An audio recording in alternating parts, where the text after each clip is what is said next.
Okay, I'm back. This is mine, right? Let me check the title. Yes, this is me. I am Elise. I am the owner of. No, I accidentally started Dr. McGrath's broadcast, so no CD is going to have to fix that, but we are here. My name is Elise. I am the owner of The Octopus, which is an OCD advocacy and recovery shop. So we just make different things that help inspire people to work towards recovery. A lot of things say embrace uncertainty or maybe on it. Lots of different things, incorporating the pink elephant example, if you're familiar with that.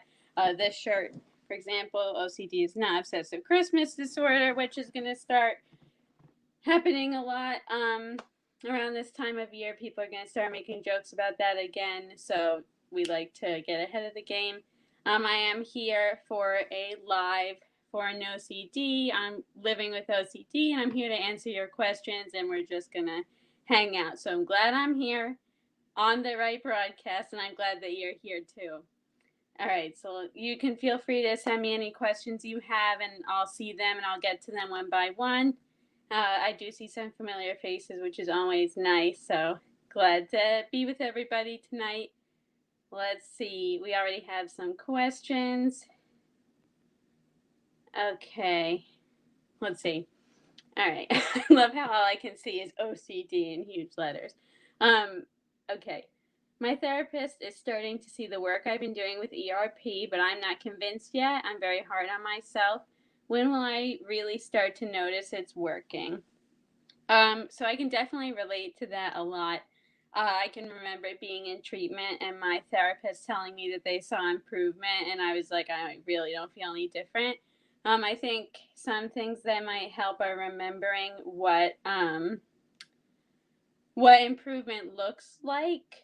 Also, it may just take longer for you to actually feel it, but remembering, I think it's important to remember with OCD treatment too that it's not about not feeling anxiety. So if that's something that you're using as a marker, then it's going to seem like you're not succeeding, even if you are succeeding because you're learning to tolerate it. And also, for a lot of people, this is something that they've done a very long time. Their brain has functioned this way for a very long time with doing compulsions to relieve anxiety. So it may take some time before you really see the work, but your therapist can probably see you developing the skills that will eventually lead to more relief from the obsessions, and you'll have more control of your life because you're not doing the compulsion. So I'm sure, I would like to think that you're going to see more of it soon. It's a really good sign that your therapist sees it too, though, but I do hope that you get to feel that as well, because I'm sure you're doing a lot of hard work, but it's hard to say exactly when. I would bring that up to your therapist if you haven't already, that you don't feel things are different, or as different as you would like them to be. I keep putting my hand way too close to the camera. All right, let's see. Okay. I like showing them. There we go. I have an 11-year-old and was wondering the best way to find a therapist for him. So one very great choice, especially if they work with your insurance, which they work with more insurances than I know of for any other OCD specialist, would be NoCD.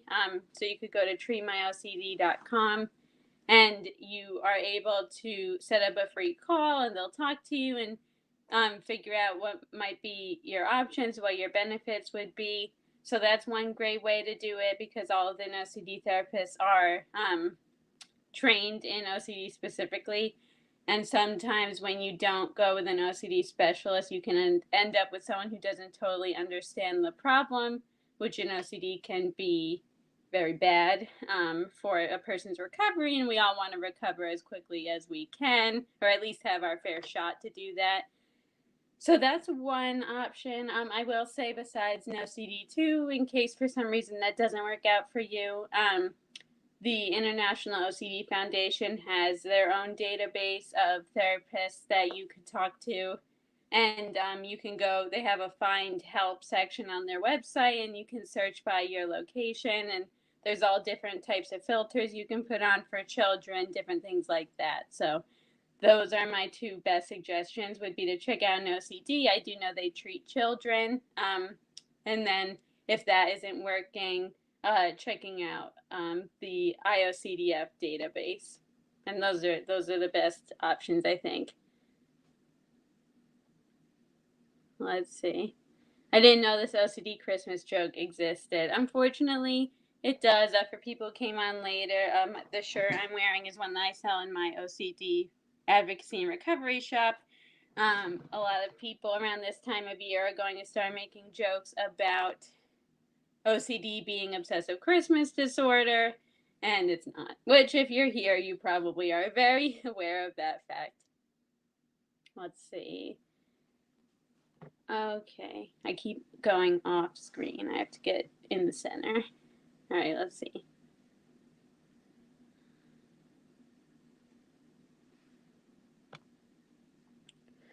Just make sure if you have a question to word it like a question so that I can be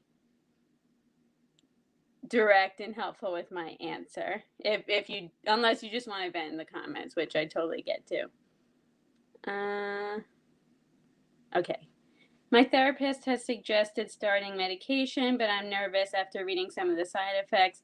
I've also read that meds aren't very beneficial in treating OCD. What are your thoughts? So let's see. I have many thoughts about this.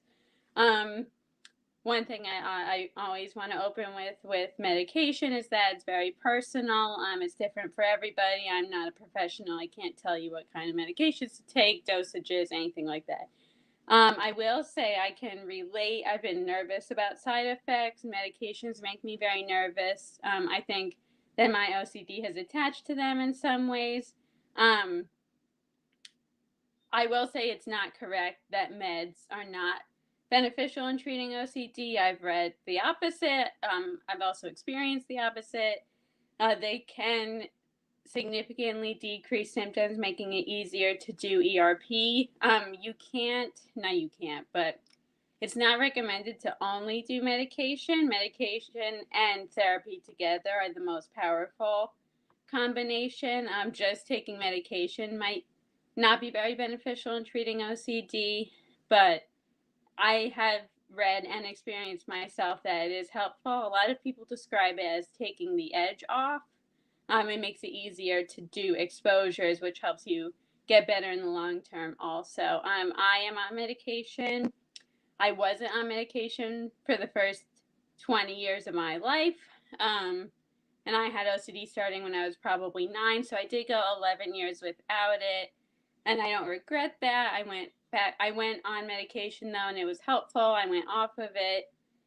And then I went back on it during the pandemic, which has been very helpful. So I personally like it a lot, but I understand the nerves with it though. I've had a lot of trouble starting different medications because I'm nervous about side effects, even non-OCD related ones.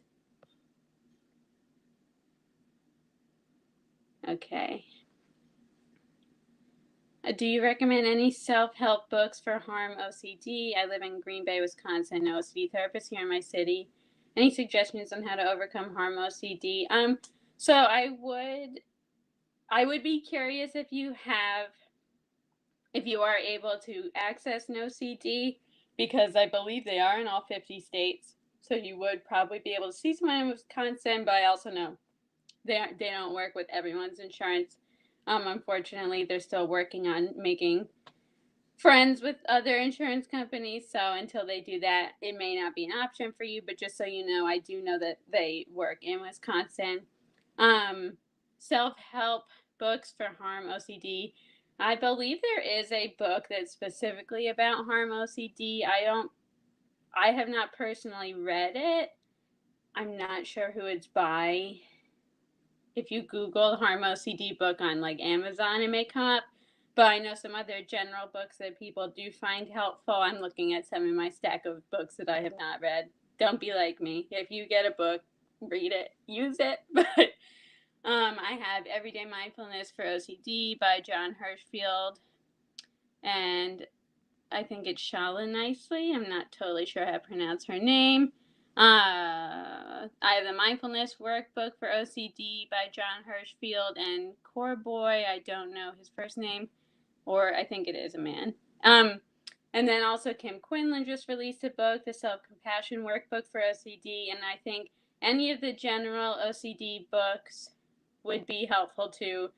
Some of them do have like certain chapters on harm OCD, so hopefully that would be helpful. But I do think either John Hirschfield or somebody, one of the people who have released other kinds of books, have also released one on harm OCD specifically. But I'm pretty sure in the mindfulness books for OCD, there's also like harm OCD chapters. So hopefully that helps. And I also think, I don't know if NoCD has harm OCD specific support groups, but they do have their free support groups, which I would really recommend also. And you can always talk about harm OCD in those, even if it's not, if it's just like a general OCD one. I'm sure that they would be open to that. Okay, let's see. Okay, so I'm gonna add to this person's because it's 2 comments, but I can only show one. So it says that her 19-year-old son is really struggling. He can't make any decisions at all without worrying that he will make the wrong choice. This is simple things like choosing a video game or what to do with himself. I personally can relate very, very strongly to this. I didn't know it was OCD, but I had this problem, especially earlier in the pandemic. It was becoming very debilitating. Even like having free time was very triggering for me because I felt like I couldn't pick the right thing. So I do want to, one, give you hope that it can improve. It's gotten better for me, which I thought was not going to happen. So I can relate a lot, though. It's very painful, and it must be very hard to watch him go through that. For me, what was helpful was I went on medication, like I talked about before. That took the edge off, and it made it easier for me to do exposure, starting with very small decisions and trying to, it really is about just like trying to do something and follow through with it. So I would try and start with like the smallest decision you can possibly make. And if you're not already in therapy, if he is not already in therapy, I would definitely suggest that. But it can improve. Just start small and work your way up from there. Because I would obsess about like what I was going to eat for dinner, what I would order from a restaurant. That was like one exposure I did a lot was, I remember my therapist wanted me to like randomly close my eyes and point to something on a menu and order it. And that was like one way we tried to challenge like the perfectionism of making the wrong choice.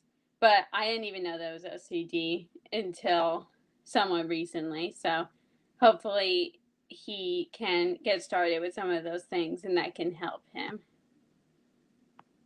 I like talk way too fast when I'm on these lives. Okay, let's see. Okay, how to deal with cheating OCD and ROCD in general. I am so triggered and all of my ERP practice is gone. So please, how to deal with feeling bored and having nothing to talk about and cheating. Let's see, I'm trying to think. I've been single a very long time, so I'm trying to think about this. I also have ROCD, so I can relate to that. I've never had it about cheating though. I will say it's probably similar to, other exposure practices and other themes where you're supposed to embrace the uncertainty of if your obsession is true or not without giving into compulsion. So being around your partner is probably very triggering, and that's something that you would want to do because it is your partner and someone that you love and value. So that would probably be something to watch for, as if you're avoiding being with them. And I'm pretty sure that there are relationship OCD support groups for NoCD specifically, so that could be something interesting to check out. But I would definitely watch for avoidance, and I would watch for reassurance seeking, like asking your partner if you like what they think about your obsessions or things like that. And I would definitely, if you feel like your ERP practice is gone, I would probably try to re-engage in treatment somewhere if you're able to.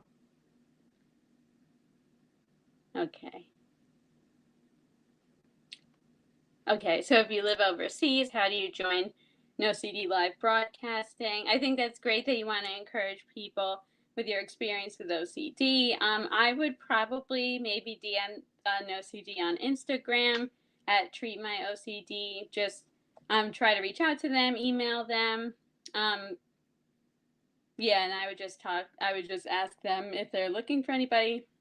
I think it's especially great if you can get that experience from someone who lives abroad and has a different perspective. So I think that would be really awesome, because I know there's a lot of advocates and people that live in the US, so it would be really great to see people from other countries get involved as well.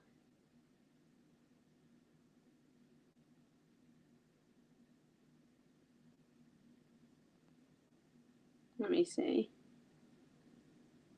Okay. So this person, the first half of the message was that they sometimes randomly get a feeling that something is wrong, or just an overwhelming general sense of wrong. And they try to make themselves feel certain when this happens.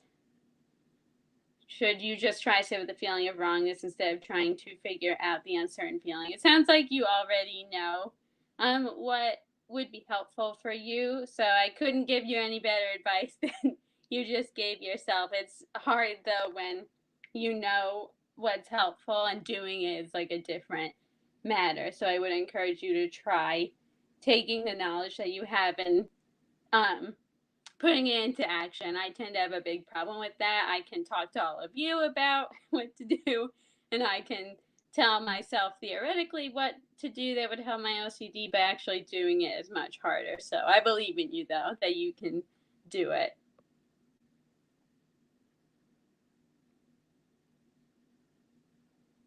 Okay. When I'm in an OCD episode, is it okay to talk to someone in my life about it? I've been told by my therapist that I shouldn't seek reassurance, but does that mean I can't talk about it when struggling? So I think this is a very interesting idea, and it's something that I struggled with a lot, like not knowing where the line is. And I think I do probably still struggle with that. So I think it's a great question. So seeking support and like validation is not exactly the same as seeking reassurance. So, and there are ways to get support without getting reassurance. So like, for example, if you're in an OCD episode, you can definitely talk to someone about what you're experiencing, feeling. I think one good rule of thumb is maybe to avoid asking questions. Like, if you're talking about your experience, you can talk about your experience in statements without talking about it as a question. So what I'm thinking is like, let's pretend I was talking to my friend and I was like, I'm having a lot of harm OCD thoughts. You wouldn't, reassurance seeking would definitely be if you were asking, like, do you think I'm going to do this? Do other people think about this? Do you think about this? Do you think that I'm capable of doing something like that? So if you avoid questions, that can definitely help you avoid reassurance seeking. It doesn't end there, though. You can get reassurance without asking questions. OCD can be very sneaky like that. You can like read people's like body language to even try to get reassurance. But you shouldn't cut yourself off of all social support just for the sake of not getting reassurance. Just try not to ask them questions or try to get them to soothe you and make you believe, like, it's a really tough line. I'm trying to make sure that it's coming out in a way that's like understood. You can definitely talk about when you're struggling, and it would be good to maybe talk to these people about what reassurance seeking looks like if they're your friends and family. Like, don't tell me that I'm definitely going to be okay. Don't tell me that I wouldn't do that. It's okay if they're like, this is really hard for you. I know you can do it. I know that you can embrace uncertainty. Why don't we go do something else? Like, I know it's hard for you to stop thinking about this, but let's do something else. So there are ways for them to support you as well without answering what OCD wants you to know. So hopefully that is helpful. Okay. Hi, Bestie. Hi, Jenna. I found Jenna on OCD TikTok, so a really good time over on OCD TikTok if you want to join us over there. Same handle that I have up in between questions. Jenna, let's see. I find OCD social networking, like TikTok, has helped me be free from my own self stigma, and that has for you too. Any recommendations of social groups, platforms, etc. that are good for OCD you suggest? So I do really like OCD TikTok. There's quite a few people on TikTok that normalize talking about OCD and intrusive thoughts. What else? There's also OCD Reddit. That's very popular. The Instagram community is very active in OCD advocacy. There are a lot of really great advocates. NoCD puts out a lot of great information. At Treat My OCD, I was just thinking, I was looking at the question again. Social groups, platforms. I have found also meeting people in person really helps with decreasing stigma, honestly. It's hard for me. Before the pandemic, I had gone to the IOCDF, the International OCD Foundation. I had gone to 2 of their conferences, and that really takes stigma and throws it out the window, at least for the weekend, because you're talking to all these people who understand. Even being on these kinds of lives, listening to what other people are saying, I even get a little overwhelmed thinking, I'm like, wow, they really understand how I feel and what I go through. Like that woman who was asking about her son who is having trouble making decisions. I was like, that was me. And people were like, why are you doing that? Like, what is your problem? And now I know that there's someone out there who really can relate to what I went through. But I do like TikTok, Instagram, Reddit, and I really like going to in-person events, honestly. So the International OCD Foundation does their conferences. So I would recommend that for sure. And they also have local affiliates if you're in the United States. So you could go to their events too. Okay. Why is it not changing? Okay, I'm back. I don't know what happened. Let's see. So next question.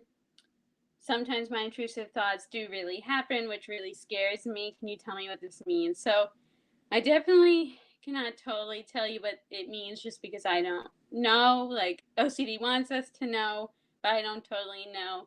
I do understand that would be really scary. It's something that a lot of people with OCD face. Some of our intrusive thoughts do come true.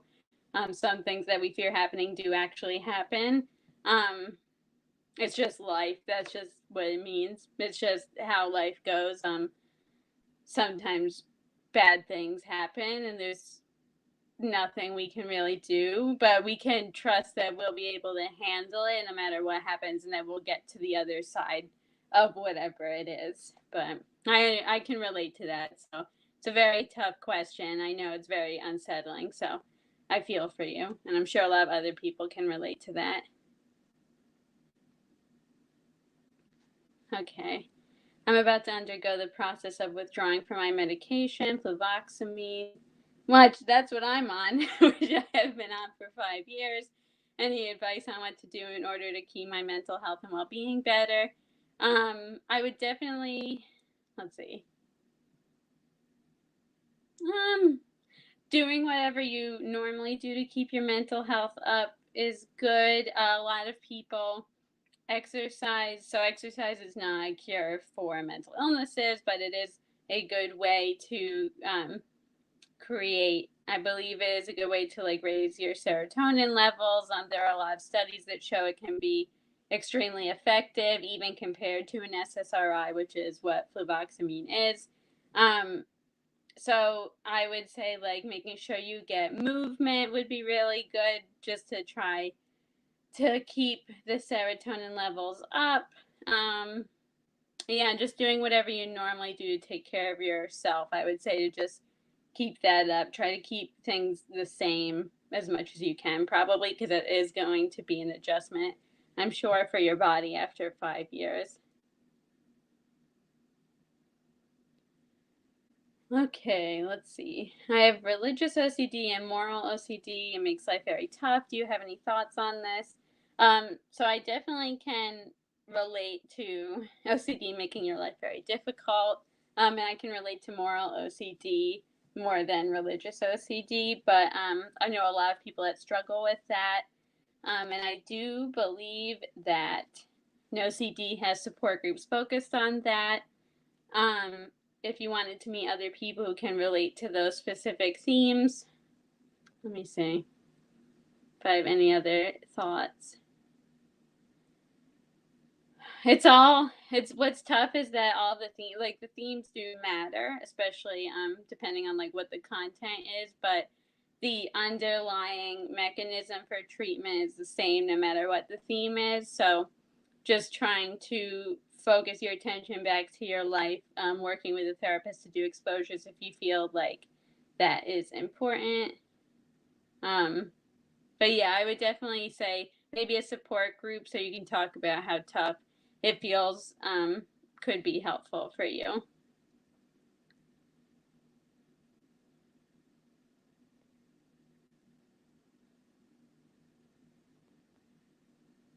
Okay.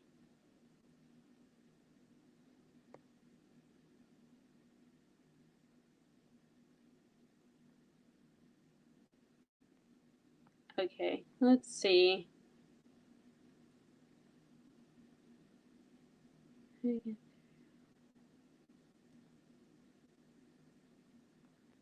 Just looking.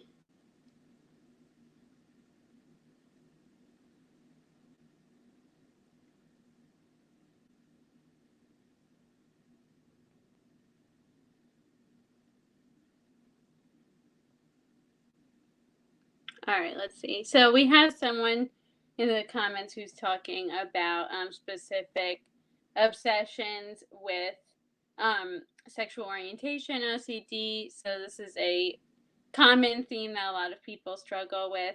I do want to caution being sensitive because there are individuals with we do like to say sexual orientation OCD specifically, or I do, because there are people who are gay who have obsessions that they randomly became straight, and it goes through all sexualities all around. So we want to be respectful of that. But I do understand there is a lot of fear no matter what sexuality you feel unsure about, because people want to feel sure about who they are and what their relationships are so that they can work towards whatever goals they have in their life.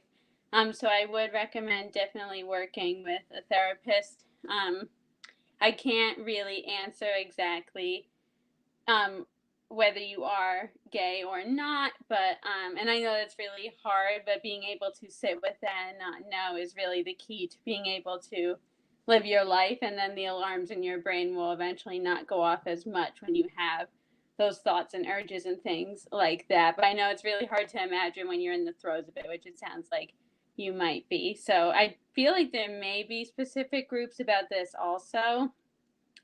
So I would recommend maybe looking into that. But if you're not in treatment, it sounds like you're having a lot of different obsessions, so there might be something to consider. Let's see. Okay. All right. How to get through false memory, OCD.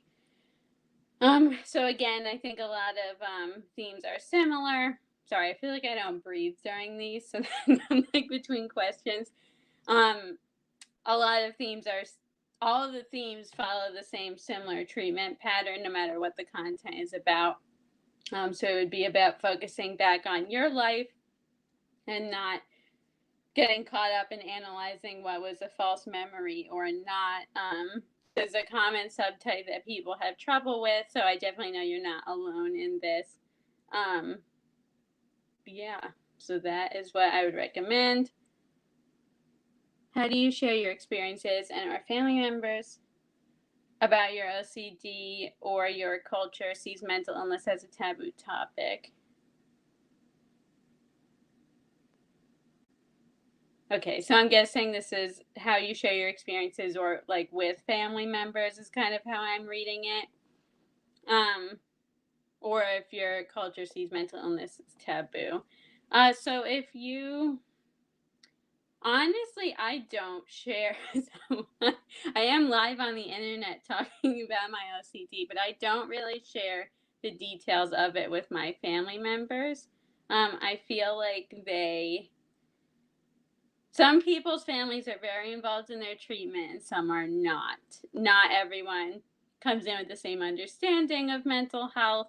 I can understand wanting them to understand, and I wish everyone had that kind of support, but it's not always like that, unfortunately. Um, Let me see. As far as your culture, I know that for certain cultures it's even more taboo than others. People of color, sometimes their cultures tend to be even more like mental illness is even more stigmatized than it is in our society, which it's stigmatized already. So I think it is important that you find other people in your culture, whatever culture that would be, who, if you can find like people in your culture who also have mental illness, that's a great way to like advocate and share your experiences.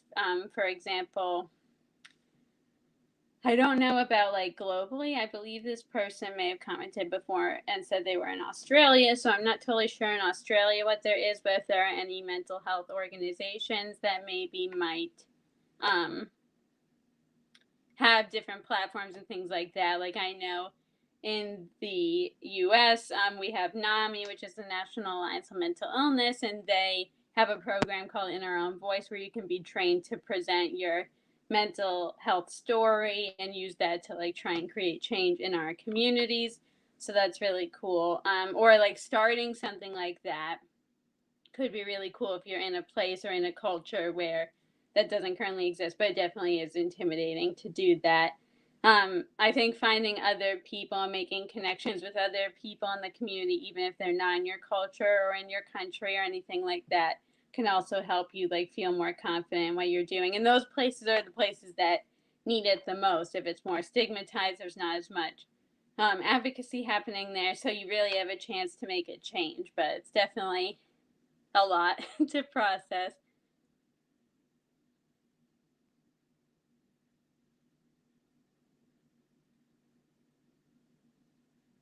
So I just don't want people to feel like I'm ignoring their questions. This is definitely not a question that I'm able to answer just because I fear that it's reassurance seeking. I don't know if a memory is true or not because I don't know what your memories are, but I encourage you to try to sit with it and turn back to whatever you would normally be doing if you didn't have this obsession right now. But I definitely can relate that it's very scary and hard to do that. But I just wanted to let you know I did see your question. I hope that you can sit through the moment until the anxiety has passed somewhat. And I believe that you can.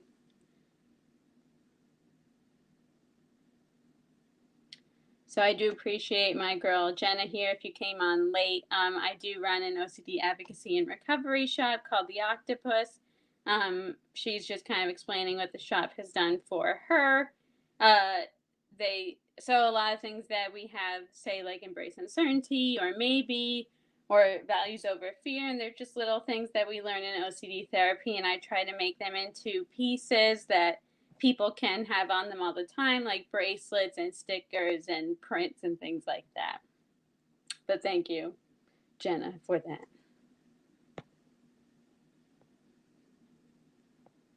Let's see. How do I distract when I really want to wash my hands? I really haven't found a way to stop. This is a great question that I also have a lot of trouble with. Not with hand washing specifically, but like, how do you? So there's people who are avoiding as a compulsion and they need to like face what they're obsessing about head on because they try to get away from it. And then there are people like me and Sarah, it sounds like, who have an obsession where it's like all they want to think about and all they want to do like is the compulsion, and we need to find a way to bring ourselves back into the present moment. So there are a lot of different mindfulness like games that you can try. One thing that I do sometimes is I go through the alphabet and I try to name like something in a category for each letter of the alphabet. So maybe like fruit, so it's like apricot, banana, clementine, dragon fruit. I play this game a lot if you can't tell. So that's one thing. Just trying to focus on whatever you would be doing right now if you didn't have the urge to wash your hands. Like, are you in the middle of making dinner? Are you in the middle of watching the live? Like, can you try to refocus on me? Can you look at the colors on the screen and count how many colors there are, or things like that? So different mindfulness tricks to try to bring you back into the moment so that you can like show your brain that when it goes off with like the obsession alarm bells, that you don't actually need to do the compulsion. Oh, let's see. Okay. How does CBT differ from ERP, and should I also take CBT? I'm taking ERP currently. So CBT is like an umbrella term, kind of. So ERP is a type of CBT. I keep thinking that my ear's on the other side. It's like flipped on the video. But ERP is a type of CBT. So CBT is cognitive behavioral therapy. So it's I'm not a therapist. I am just a person with lived experience. So I could be wrong about this. But CBT is more about changing your thoughts and behaviors. ERP also focuses on that, specifically more about changing your behaviors so that it will change your thoughts. Sometimes CBT in general focuses more on your thoughts and changing those, but with OCD that is problematic because the thoughts keep coming and they don't really change and you can't change them anyway. So it can be difficult to change like an obsession because it can be intrusive and just pop in. ERP is the gold standard for OCD, though, so I would say that you're probably doing well if you're in ERP. Sometimes for other issues, CBT like can be helpful, and other types of CBT. There's a whole bunch of acronyms, but I would say if you're in ERP, you're doing good, and I wouldn't worry too much about the other kinds of therapy.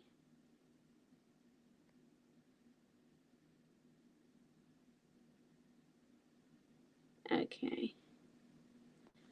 I thought this was interesting. Someone brought up in their culture, people think that the voices, like the OCD obsessions, are like from the devil. And that is like some different cultures feel very strongly about mental illness and mental health issues.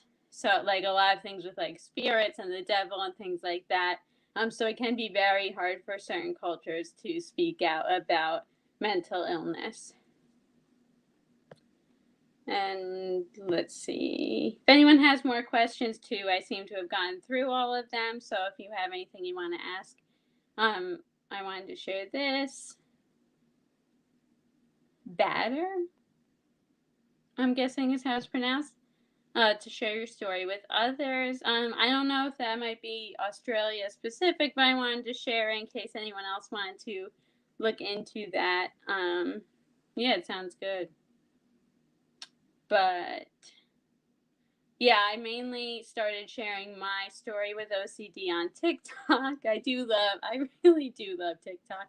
And you can follow me. Hang on, there we go. So the handle right here is my TikTok handle. It's also my Instagram handle. It's the shop name. If you go to the shop website, let me type in the comments.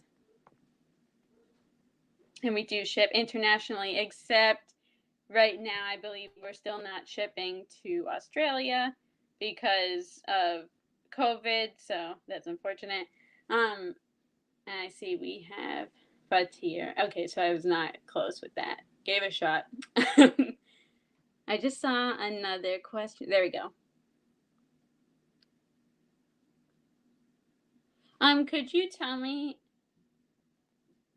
a little more about what, like, mistrusting OCD is like for you, and that might help me out. There's a lot of different types of OCD. So if you could tell me a little more about that, that might help. Do I feel like OCD can ever be cured? I'm worried about my 11-year-old and his future. So one thing I do want to say is that I have many friends and myself who have had OCD since we were children. I've had OCD since I was 10. I was 9, but I was almost 10. I definitely understand being worried about their future. Treatment can really do a lot for children, especially children are very resilient. I was very resilient in treatment. And it really gives them the skills to deal with it lifelong. And like the things you learn in OCD treatment can really be applied to your life in general. I was a lot more willing to put myself in situations that made me uncomfortable that would help me grow than some of my peers. They noticed that about me. I remember I was in college and people were like, they were like, you always say something scares you and then you do it anyway. I was like, listen, I had to learn how to do that at a very young age or else I would be doing nothing. So yeah, I definitely understand your fears with that, but you can live a very meaningful life with OCD. Some people feel a significant amount of improvement. It can take a while. It took me probably like a year to 2 years before I saw like the full improvement. Not full, but before I saw like a really drastic improvement that really changed my quality of life. But I mean, my life is still great even with OCD, and I know a lot of other people would attest to that. So I hope that that helps you. And I also know there is a community for parents with OCD. I feel like there may be support groups for that for an OCD also. They have a support group for like everything. So that might be something to check out. But also, Natasha Daniels is an OCD therapist for children, and she runs a whole online community of parents who are raising children with OCD. So it's AT Parenting Survival, I believe is her handle, and like what everything is called, or just Googling Natasha Daniels, I think she'll probably come up. But then you might be able to meet other parents doing the same thing too. And I encourage you just to like you can even start them really young, bringing your 11-year-old to the conferences. They'll meet other children with OCD and meet people like them really early in their journey. So I understand your concern, but there's a lot of hope for this. So I wouldn't be too worried. Let me see. Okay. All right, so going back to talking about what we were calling mistrusting OCD. So believing that people are talking bad about you or having constant negative thoughts. It would be, so it's all similar. All the themes are similar. So you wouldn't want to seek reassurance that they're not talking bad about you. It would be having the thoughts and being able to just turn back to what you're doing. Like maybe you're why is this so easy when I talk to all of you about it, but when it's me, trust me, I have a lot of trouble seeing my OCD clearly. But I like if you're in a group of friends and you're like maybe you're worried that your friend is thinking that you're really boring. Like you might have an urge to avoid your friend, but you don't want to avoid them because then it like reinforces in your brain that maybe they do think you're boring and that you should react when you have a thought like that. So you would want to turn back to the conversation, continue doing whatever you were doing before, as hard as it is and as fake as it may feel, if that makes sense. But yeah, let's see. Alrighty. What was your first step to getting involved in OCD advocacy? And thank you for the shop. I appreciate it. It's really fun. I really like doing advocacy in that way. It's just different. Keeps it interesting. My first step to getting involved in OCD. So I was involved in mental health advocacy as a whole rather than before I got into OCD specific advocacy. So I was involved in mental health and mental illness in general, like advocacy with NAMI, the National Alliance on Mental Illness. before I even knew I had OCD. I hadn't been diagnosed, so I thought I had anxiety, which I probably also have, but it's not the same, as we all know, as the thoughts that you have with OCD and the things that you do to try to stop them. Um, so I got involved on my college campus. There was a mental health awareness organization, and from there I started working at NAMI. And then when I was working at NAMI, someone told me about the International OCD Foundation. I went to their conference, and that's when I started doing OCD advocacy on TikTok after I got involved in, after I had been to the conference and met other people with OCD and met other OCD specific advocates. So that's how that happened. And then I started the OCD TikToks, and then I also volunteered for OCD Game Changers, which is a different OCD organization that I actually am on the board of. So there are lots of different ways to get involved too. I would definitely look into any of those organizations if you're interested in doing that, and I'd encourage you to. Okay, let's see. How do you deal with health OCD? Oh, this is my first theme, like the earliest theme I can think of. So for me, a lot of it is identifying, it's the way I deal with a lot of themes, would be identifying the compulsion so that I know what to watch out for. With health OCD, for me, that was a lot of temperature taking at one point. For me, also, my health OCD makes me want to avoid going out. I get nervous going out because I'm worried I'm not going to feel well, and I have trouble going out if I don't feel 100% fine, which I never do, because then when I'm obsessing about feeling fine, I don't feel fine, and it just goes all around. So I keep coming back to the same piece of advice, but I try to focus on what I would be doing if I didn't have OCD. So like I went out to dinner with my friend last night, and I was nervous that I would feel sick or get sick while I was there or something like that, but I did go out to dinner anyway, even though I was worried that would happen. And now I will probably feel less anxious when I go out to dinner again, at least a little bit, because I pushed through it once already. Yeah, but I hope that is helpful.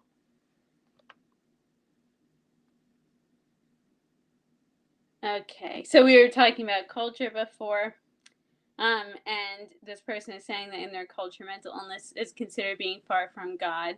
Yeah, no, I've heard that a lot. It definitely is difficult how there are like extra layers of stigma for certain communities, which can be really difficult. So I'm really glad that you are here with us tonight and that you're able to like talk to other people and get answers, because it probably is a little harder to talk about it in your culture. So it's important to have somewhere you can go at least to talk to people who understand it. All right. Any last questions?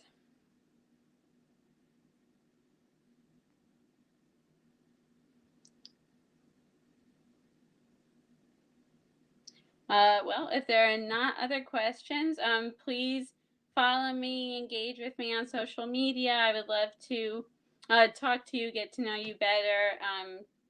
Just keep advocating for OCD. Keep checking out the No CD Lives, and a lot of you should check out those support groups. So you can go to the No CD website and look at their community groups, and that will be helpful. I do see 2 more questions. Quick. I think you know the answer to this, and that is why you are asking me, and I believe in you that you are able to sit with it, and the same thing for you. I think I think you know as much as you're going to know. So, you've got this. You've all got this. If you don't got this, you can try again the next time you have an obsession. That's the great part about OCD. We have so many chances to try not to give into compulsions because the urge comes back usually. So you can always do it. You can always try not to do the compulsion when it comes back if you gave into it a different time. But I will hopefully see you all again soon. I'll be going live again with No CD on the 30th. So if you'd like to see me again, come on then. But I hope you all have a good rest of your day, night, morning, whatever time it is where you are.